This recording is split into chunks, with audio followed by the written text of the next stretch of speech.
It's Red Eye Radio. Gary McNamara and Eric Harley talk about everything from politics to social issues and news of the day. Whether you're up late or you're just starting your day, welcome to the show. From the Uniden America Studios, this is Red Eye Radio. All across America, we are Red Eye Radio. He is Eric Harley, and I'm Gary McNamara. Welcome and good morning. Thank you for being here. Thank you. Thank you. Just finishing up the discussion that we had last hour, or the last half hour. Frank Luntz, the pollster, telling CNN that Trump is doing better with union members than any Republican since he's been doing this type of polling back in 1989, which is when I became a talk radio host. He said in the focus groups, union members say union leaders don't speak for me, which is really amazing when you think about it. Wow. And it's exactly what we have said for the longest time.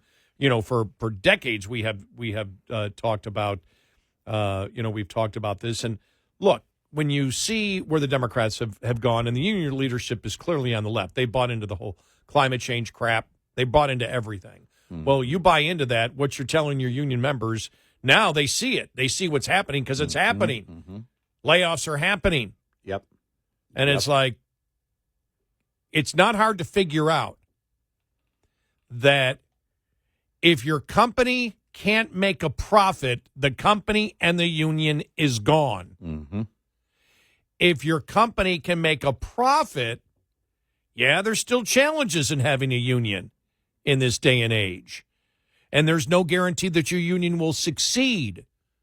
But there's a hell of a lot greater chance your union will be able to stay there if the company's making a profit. Right. This isn't rocket science. And, you know, you've got, the average union member isn't looking at the overall, union membership nationwide or worldwide.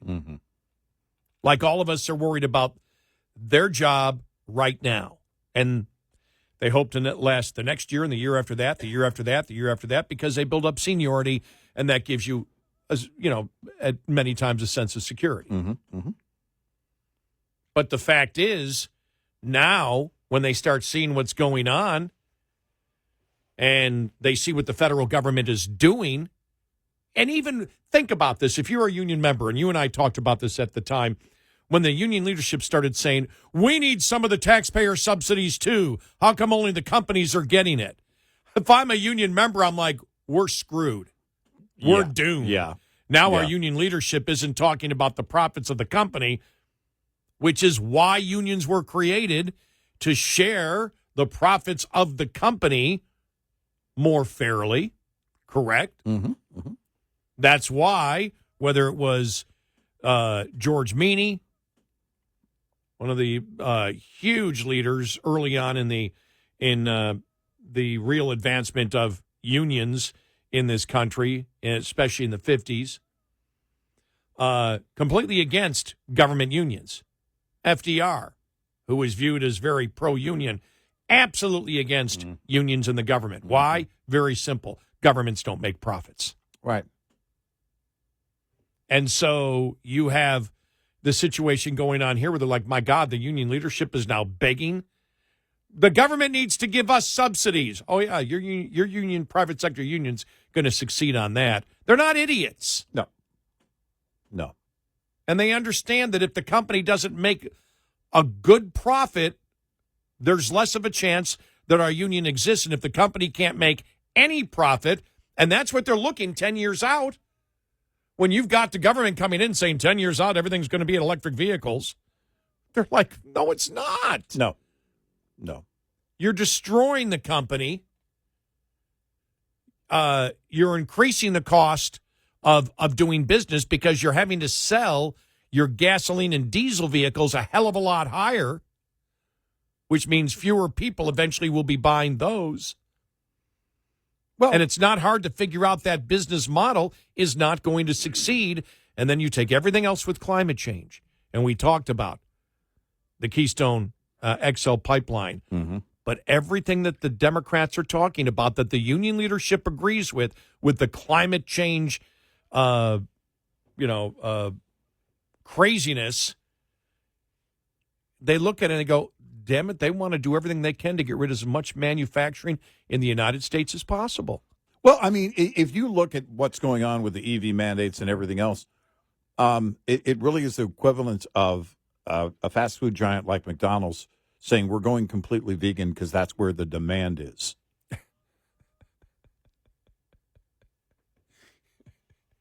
That's a great. You've had some really good analogies today. I'm trying. Well, the one about your kids, though, I don't know. Well, that one was a little mean. No, it's not. They know. They know the truth. I don't hide it from them. Don't bring me an empty cup and call it a tea party. That sounds like a Dr. Phil. Gary, don't bring me an empty cup and call it a tea party. That's an empty cup party. But those are the things you look at. I mean, it really is kind of the same approach. You're building something that isn't real. It's not actually there. You're saying there's demand. Now, it is different with the car companies because what you're talking about is the oncoming mandates. Well, we believe that this sector is growing. Well, technically it is. 2 more people bought one last week than the week before. Okay. You're not seeing a massive surge in demand. You're not seeing the kind of demand that we're talking about with gasoline and diesel-powered engines. That's just not happening. The real, actual demand out there is still what it used to be.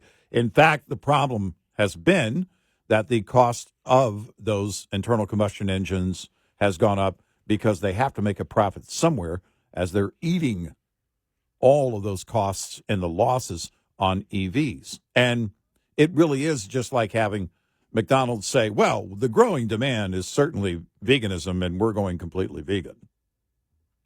Right, and the only reason that McDonald's is selling vegan is because the government is paying them to do so. Yeah, because it's going to save the planet, because, cows and their emissions. We won't get into that. All of those things that they've been talking, eating meat is wrong. It's bad for you. It's you can't do it. It's red meat. Boo, red meat. And then we're going to put in these mandates where so many of the restaurants in any neighborhood have to be. Remember when the whole food desert thing came about? Mm-hmm. Well, see, these neighborhoods don't have access to healthy food. Well, is there demand for healthy food? Because if those neighborhoods were comprised of, let's just say, 80% vegans, and I mean true vegans, they won't even look at a chicken, much less eat one.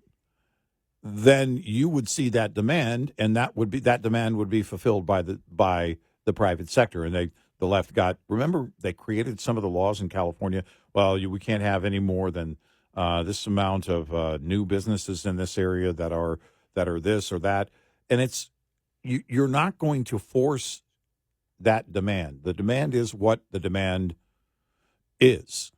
And that's the way it is. Sometimes it will shift and the private sector takes a hit. Let them take the hit. Is there going to be an increased demand for lower emission vehicles or more frankly, more efficient vehicles in the future? There always is. Always will be. And but the balance or the formula is, can I buy it cheaply? Is the cost of ownership, total cost of ownership there? Does it make sense? And then beyond that, if you care about the whole thing with the environment, well, is it actually accomplishing that when it comes to emissions, or did they forget to look at tire emissions, which are that's a real thing with electric vehicles? All of these things, as they put these things together, and the union leadership knows this. They don't care. They take the dues, and they're going to give it to the side of, just like we said years ago with the West Virginia Coal Miners Association, who gave money to the guy who said, I'm going to bankrupt the coal industry. Yep. They endorsed that. I don't know how much money they gave. They endorsed Barack Obama. And in 2012, they were neutral. It's not like they jumped to the other side. They just decided not to. Well, because it's really hard when you're going bankrupt. Well, the other thing is we laid out some of the things I think are affecting union members. I think the last one that I think in general affects everybody. In fact, we'll get to that here in a little bit. Is the inflation that we've seen. Yeah, I mean, when right. you're if you're in right now a technical business right now and you're a union member, you're making some pretty good money. If you're gone, remember it was Biden who said go learn to code. Mm-hmm. Yep. Well, there's a great you're in a union, you're in an industry that should be thriving. Yep. That should be thriving, and you could look at with all the new technology that we have and everything else of what the modern gasoline and diesel vehicles that exist out there that should be absolutely thriving, where you look at the business outlook for the next 30 years and say it's going to be great. And you look at the fact of what you could do in the United States. You saw, though, that we broke the record for producing oil. I think it was last month. And that's even though the government's trying to stop it. Could you imagine if we just said let it all go? Right. Let it all go, and the federal government got out of the way, where you're talking about extremely cheap energy, which means you have a much greater chance of having a much bigger manufacturing base in the United States, which means you have a much greater chance of having not just union jobs, but even better union jobs. And with inflation hitting everybody and then seeing what's going on with the BS that the union leadership is agreeing with the leftists in this country, that they want to get rid of manufacturing, I'd be pretty scared, too, if I was a union member for my security, because that's one of the reasons I belong to a union. Right. Is my seniority hopefully is giving me some job security. Right. Well, with the inflation, and then you see what your union leadership is betraying you, that's a scary time for people. Yeah. It's a scary time for people in general. Got an audio cut from a woman. It was NBC talking to blacks. I believe it was in Pennsylvania. One woman started crying about inflation. She started crying. She goes, "You don't know how hard it is." Right. They don't really get it. They don't live normal lives. They don't understand how tight it is out there, or they don't care how tight it is out there, because they either believe they're on the gravy train or they are on some kind of gravy train. But people are hurting. That's the other thing we haven't talked about, Eric. Yeah. I still don't think that right now, because of everything that's gone on, that the full weight of inflation has entered people's minds to the point of how they will vote come November. I still think that's being completely and totally underrepresented in the polling. I think so, too. There's no way it doesn't carry more weight right now. We'll get to some of your phone calls and comments next. 866-90 Red Eye. This morning's USDA Farm Report is brought to you by Howes Products. Tested, trusted, guaranteed since 1920. A record U.S. soybean crop forecasted in August, adding to the global bean balance sheet for the upcoming marketing year. Global soybean production was raised about 6.9 million metric tons. 4.2 million of that is the increase in the U.S. alone. World Agricultural Outlook Board Chair Mark Jekanowski said this led to month-over-month increases in all categories of the global balance sheet for the new marketing year, including ending stocks. Global ending stocks raised by 6.5 million tons. And that is mainly higher stocks in China, offset partially by lower stocks in Brazil. Similarly, increased domestic soybean production carried into the 2024-25 supply and demand estimate through most categories. Again, primarily, though, to a 125 million bushel addition to ending stocks. The season-ending average price for beans was adjusted down 30 cents to $10.80 a bushel. I'm Rod Bain reporting for the U.S. Department of Agriculture in Washington, D.C. This report brought to you by Cenex Fuels and Lubes. Get in touch with Red Eye Radio, toll free at 866-90 Red Eye.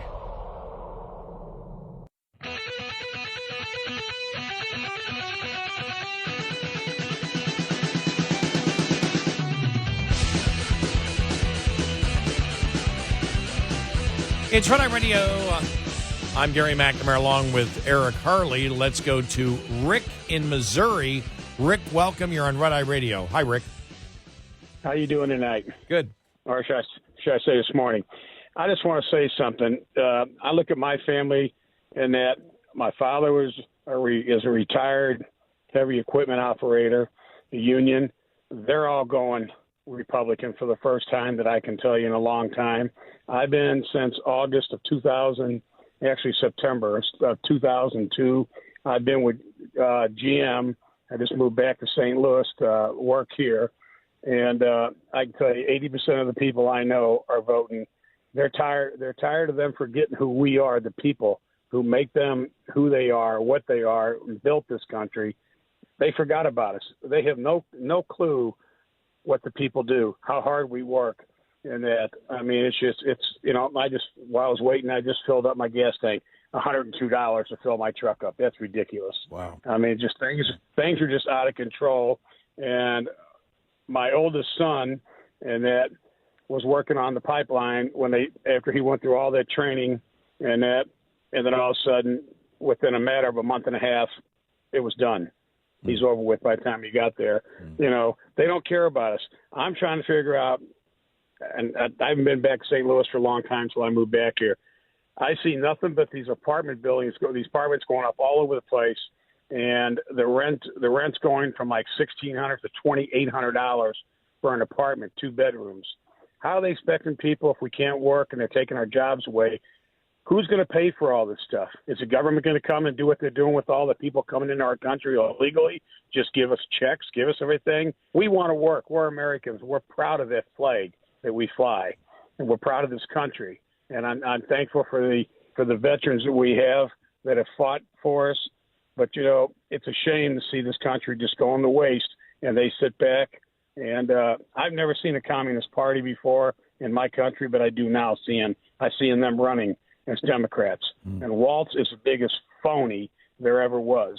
I mean, he is a joke and a disgrace. And I appreciate your guys' time. I just, I want to know how you guys – I mean, I'll be honest with you. I still think down deep, and like I said, you can tell with everything my family's been unions and teams we've been in, we were Democrats for a long time. But I think a lot of us are waking up and realizing that they don't care about it. They don't give a damn about none of us. Yeah. And I still think you're going to see a landslide. I still think Trump's going to walk away with this once they expose Kamala the chameleon for whatever she is, because she's nothing that she's trying to act like she is right now. And Waltz is nothing but a phony. Yeah. I appreciate your guys' show. I listen to you when I'm working and it's thankful to have a nice peace of mind and know that people do care and want to get the word out. Well, thanks, Rick. We appreciate your opinion as well, and I do appreciate the take on it, and thank you. That from your perspective, look, we just want to work, and that that's not a small thing. There comes a great pride in a job that is done, but it's not just a job when you invest your life in it and it becomes your career. Gary, you and I are both from the age of, you grew up going, man, if I can get on here, that's the thing. That's you become a lifer in that field. And it was, I've got friends whose older brother went to work there 7 or 8 years ago, and he's kind of worked his way up. And it was one of those things. And you took pride in that work. I was a legacy hire when I became a United Steelworker because my brother worked there, and they look at it and they go, "Oh, your brother's got a good work ethic. You must too." Yeah, right. So boom, you were in. You had to produce, but you were in. But to the last caller, it was Rick. Rick, I don't have anything to add. Yeah, I think you covered it all. Well, I just love that he reminded us of the fact that people want to work. Yeah. You're taking that away from them and what they build. That is a great pride that they have. I think he talked about something that isn't talked about enough. He goes, I'm an American. We work. Exactly. Yeah. I love that. Thanks, Rick.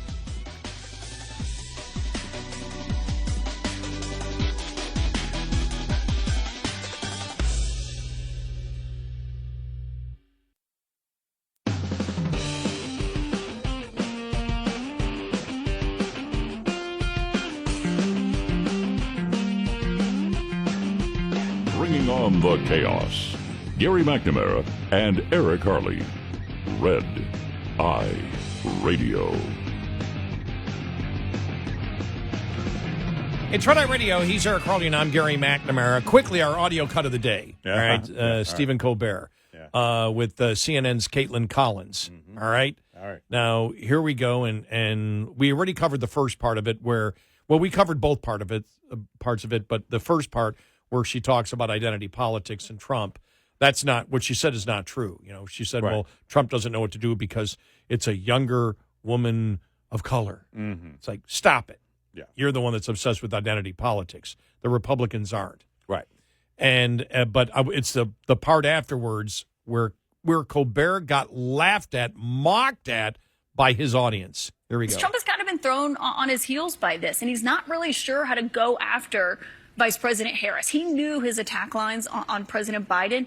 He really has struggled with how to go after someone who's 20 years younger than him, who is a different gender, a different race. It's kind of been this moment where he has not been able to coalesce around a single attack line. I know you guys are objective over there, that you just report the news as it is. Oh, I know. CNN makes a. I know Was that supposed to be a laugh line? I wasn't supposed to be, but I guess it is. That right there, the audience couldn't contain their laughter. Here's a very liberal New York Stephen Colbert, very loyal audience to Stephen Colbert, who is, I guess you could call him an activist comedian. And that's something that's very telling. He, in his mind, still thought that we're in the age where you can just float that out there and everyone's coming along with you. And they laughed. Their reaction was, that was a dismissive, yeah, right, laughter that you heard collectively from a very liberal audience. And that's telling. It really is. And the identity politics part of it we covered. Yeah. That's not where Republicans, again, I'm sure the Trump campaign momentarily was like, oh, wow, she's reversing her position on everything. What do we do? Yeah. Which would be logical because that probably wasn't expected that she would do that, which is where we came up with Kamaga. Yes. But and by the way, Project 2024. To Rick, our last caller, when you said that Walz is a phony, and well, so is Harris. She has not changed. We're having fun when we say Kamaga. Right. We don't truly believe that she has endorsed the opinions of Trump. We're just saying they should use that as a political axe, Right. Against her. But when he said about phony, and you and I talked about this with this election coming up, how long will Americans accept BS? You have it here. The difference of what you have now is when it comes to the BS that's being thrown out there, the gaslighting out there, is the fact that the line has now risen to the level of gaslighting. And one of the reasons it has is because everything on the left, all the left narratives, all the leftist economic theories have now hit reality. You know, Rick talked about the fact of we want to work, we're Americans, which I agree with. That, to me, that's part of the culture of being an American, is embracing work. You want to work. You wish to be productive. And we've seen a change in that. I've always said that I believe that one of the greatest things outside of probably people's spirituality that you will ever encounter in life that will be a positive to you is work. Yeah. Work has, to me, work is a gift. I've always viewed it as a gift. Yes. I think there's a Yes. and it was played around Christmas time. I believe it's a Hallmark movie. It's with James Garner. If you ever watched it, it's called, I believe it's The Ultimate Gift. Mm-hmm.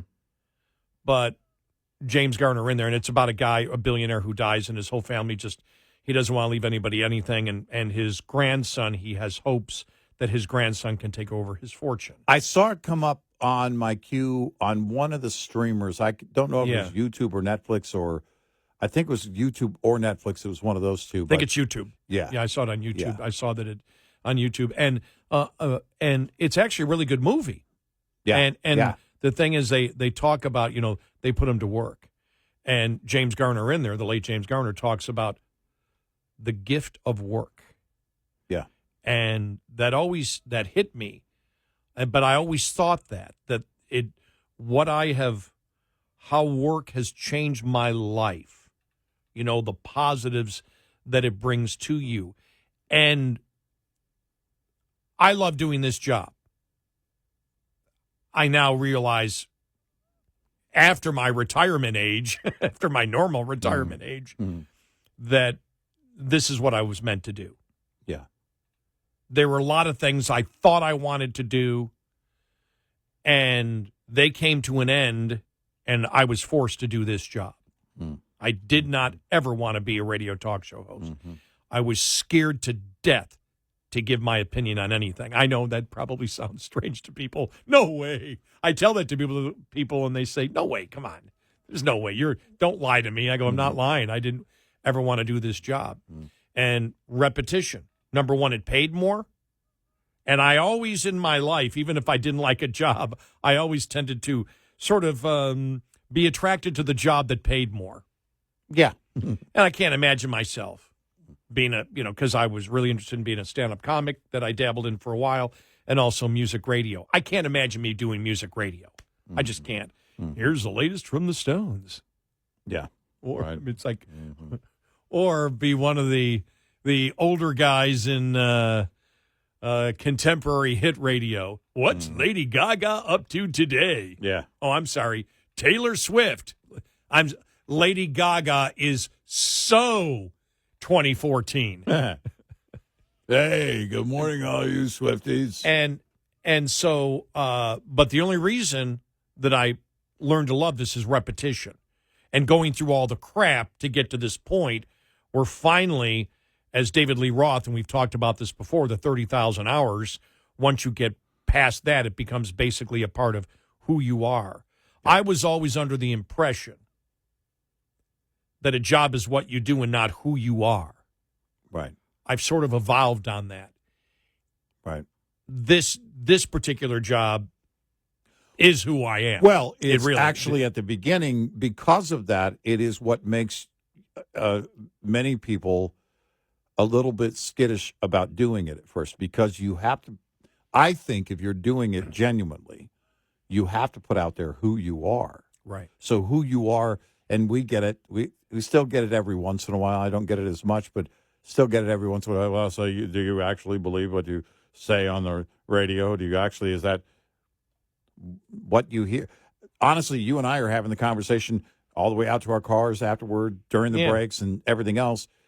It is, and it's the only way I could approach it, because I don't know about creating a persona or something that doesn't exist. That seems very cumbersome and tiring. But beyond that, it's also something for me that's not desirable. If you can't do something honestly, and you can't actually be yourself in that, in the presentation of this, you can't be the person that you are, then you're probably doing the wrong thing. And I know there are some jobs where it's like, oh, this, I'm just doing this to get through because I've done that. But I look at my dad. My dad is retired, but what is my dad? He's an engineer. He's got an engineering mind. Yeah, he's got an engineering. Honestly, he's got the engineering mind. Yeah, my dad. It's so funny you say that, because the other day when I talked to my dad called me. We had another hour and a half conversation. My dad is the consummate investigator. At 91, yeah, he's still, that investigative mind is still going. Well, what I want to know is, and it's like I know. It's like the old Columbo. Excuse me, am I bothering you? But it's what I would like to know. He has that. Your dad has it, and it becomes who you are, and who you are also shows through your work when you're doing it long enough. Because if you're doing it long enough, there is a passion that comes with it. And I think that passion grows the better you get at whatever that task or role might be. And I think in a lot of technical jobs too, the intensity that you have to get the job right is a part of who you are. Mm-hmm. You may want to be doing something else, but I think that anything you do is a part of who you are. Right. But I guess that philosophical conversation is for another day. But I just liked it when Rick said, you know, and I'm paraphrasing here, but I'm an American. Oh man, that was I just that really resonated to me. It always has with me, yeah. And it was a great reminder from Rick as to what they take when they go after these jobs that people have great pride in. There's always going to be a need for computer programmers, IT people, and executives, but also engineers and builders and people that work with their hands. Our society will not be able to operate without the people that not only do that, but do it well because they love doing it and take great pride in it. I want to get to this audio clip, but just very quickly when he said, he talked about phonies. We are being, the gaslighting that we're taking, especially from the left right now, is beyond anything I've ever seen in my life. And I've been doing this for 40 years. 42 years now. Nothing's been like this. The gaslighting is so obvious.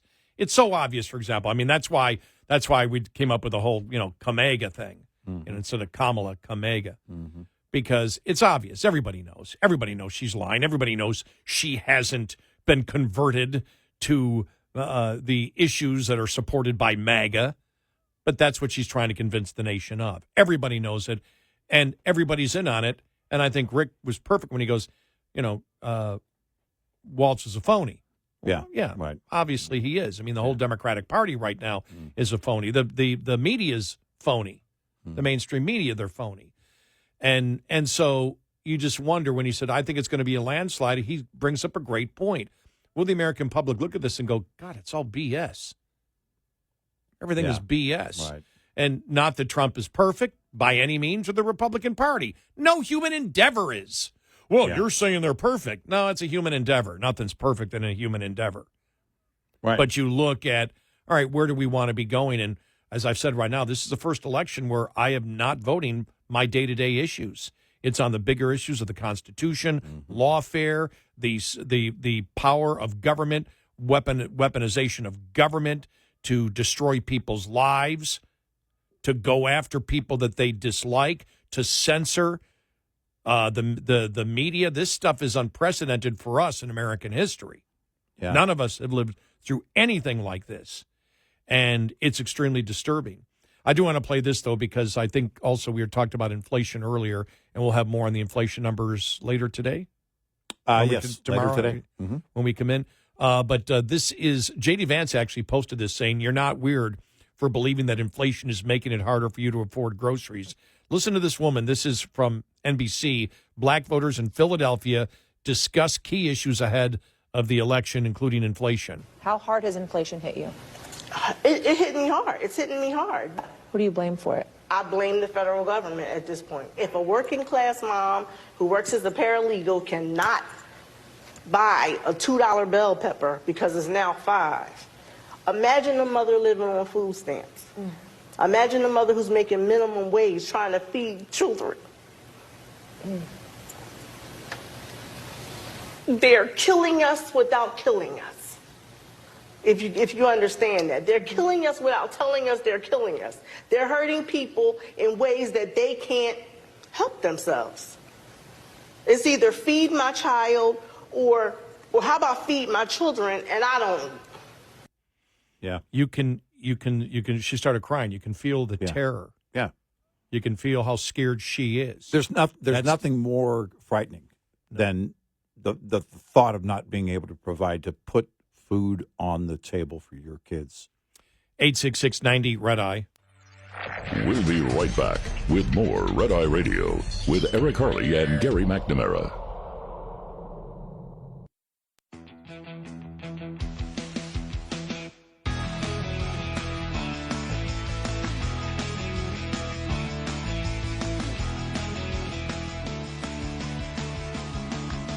It's Red Eye Radio. He's Eric Harley, and I'm Gary McNamara. We play that audio cut on inflation, and no matter what the numbers end up being, whether what comes out today, we saw the wholesale numbers yesterday. I still can't get a hold on it. I see some good things. I see some bad things. Well, the core PPI numbers seemed to be certainly a miss in the median forecast. Yes. And the question is, what does that say about what the Fed will do? But then the CPI numbers will be out today But it's not going to change anything about the election. No, it's not. Except for the fact I don't believe that it has been factored in people when they're getting ready to vote. Yeah. Because what Right. you saw, that the woman we just played, that's what millions of Americans are going through right now. Yep. There's a huge fear about their economic security. Right. Yep.